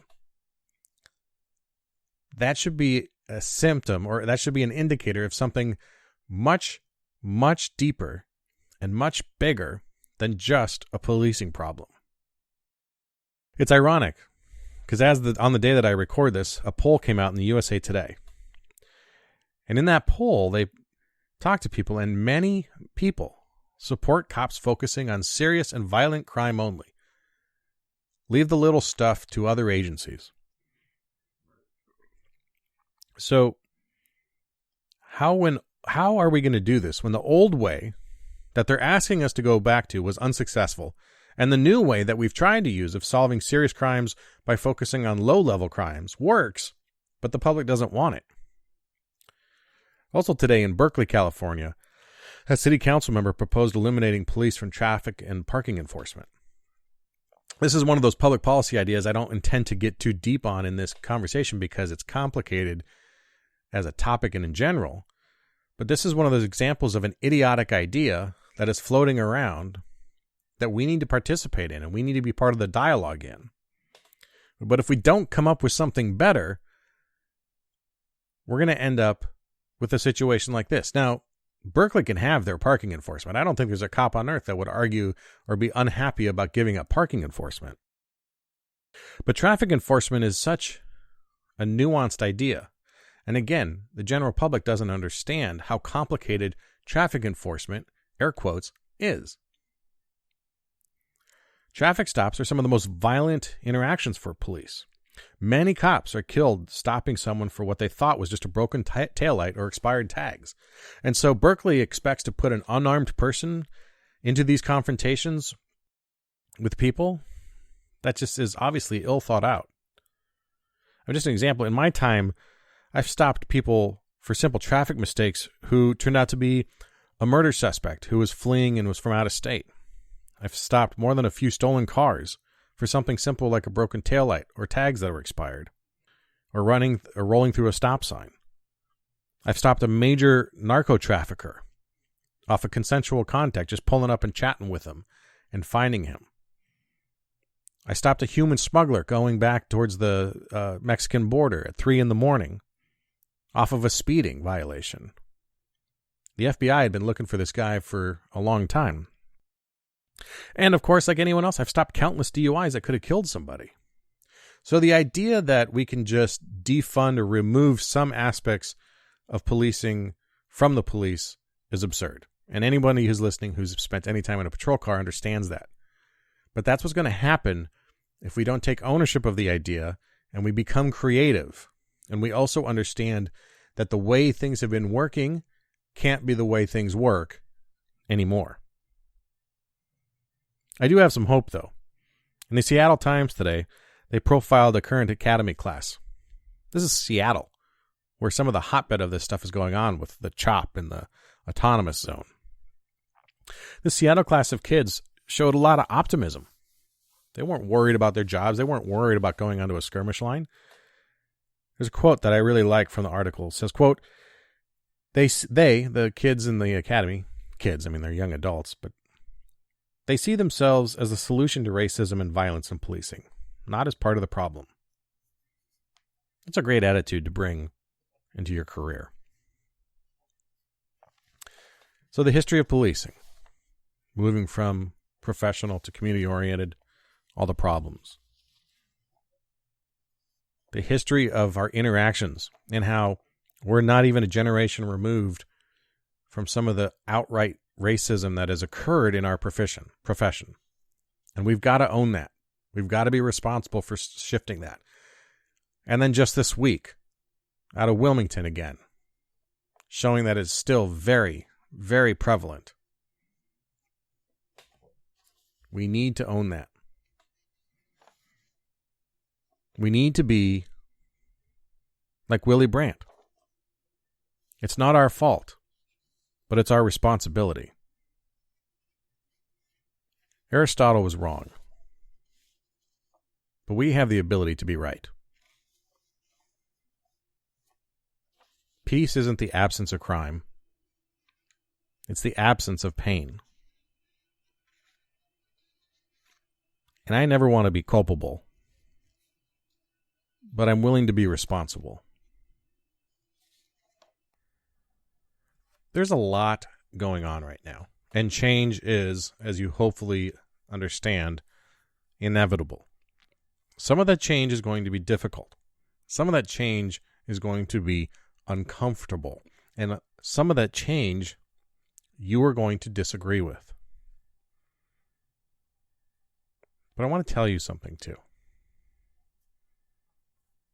Without knowing you, without knowing the person that's listening to the show, without knowing you as I don't know your first name. I don't know your kids' names. I don't know your wife or your husband's name.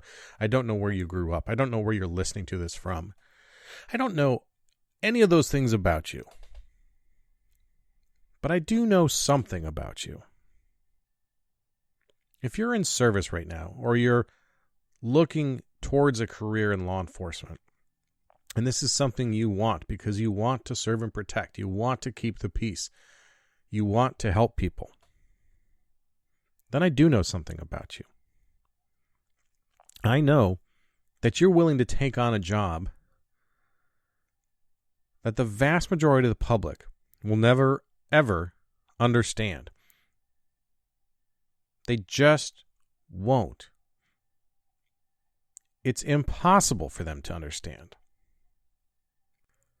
How do you describe to somebody who's never done it what it's like to chase a man with a gun down an alley in the dark? Or to drive your car 135 miles an hour towards some stranger who needs your help? They can't understand because they've never done it.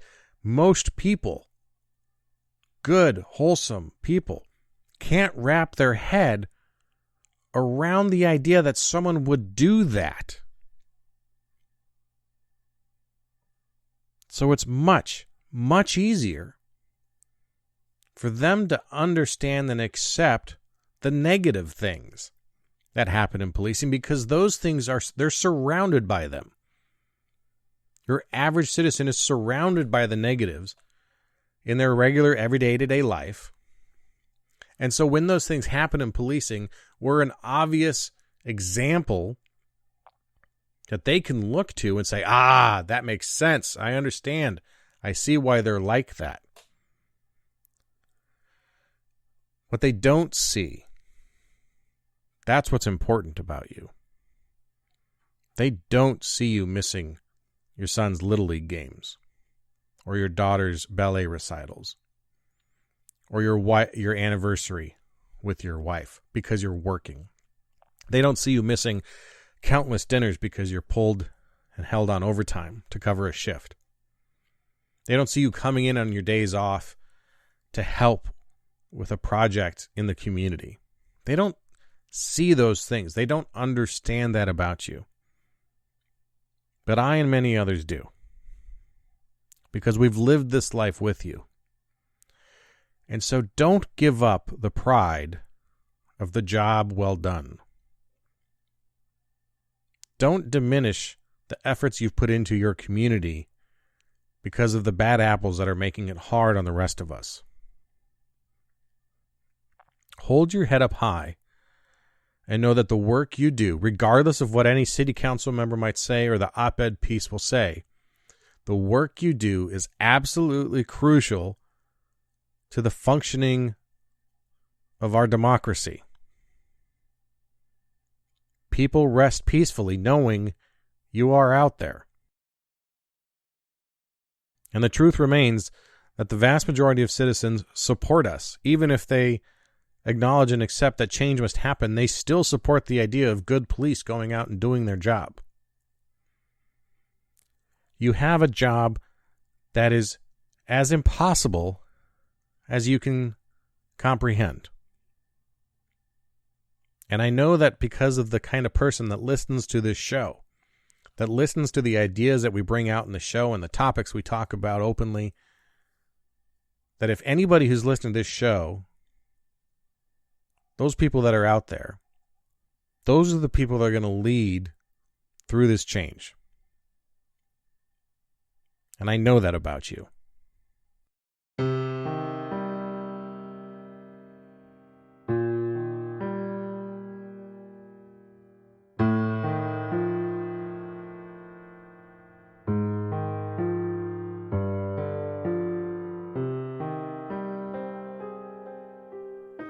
I'll end with a quote that I often use in the show.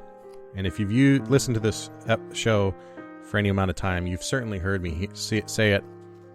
For those of you that are new to the show and are still listening, it's a quote from Heraclitus,